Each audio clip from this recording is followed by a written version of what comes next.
Over 2,300 people have now been arrested in pro-Palestinian protests across the university campuses here in the United States. Joe Biden broke his silence on the issue on Thursday and said that people had the right to peacefully protest, but that line was crossed when people entered and occupied buildings and destroyed property. That line not going down well with the protesters we've been speaking to here at George Washington University.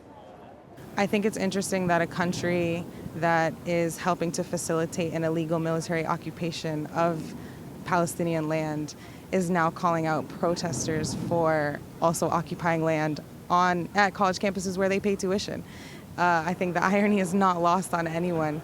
Students and community are 100% within their right to say that they don't want their tax money to go to this, they don't want their tuition money to go to this. What do you think the impact of this protest is going to be on November's election? Joe Biden has facilitated the genocide of 40,000 Palestinians in Gaza.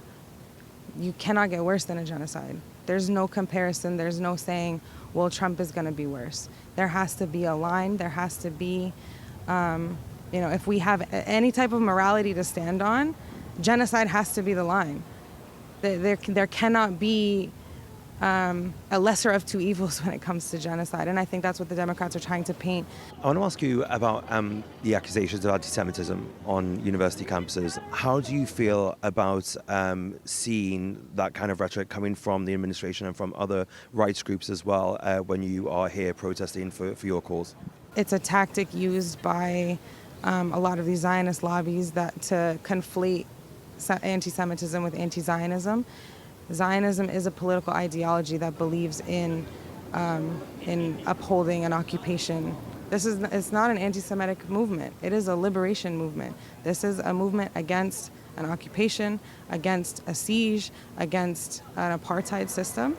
And so it's just a tactic used by these lobbyists to try to derail what actually is the goal. Well, as America's first president, George Washington, watches on, his successor, Joe Biden, faces an uphill battle for re-election this November, with some analysts believing this pro-Palestinian movement could be the thing that costs him the election.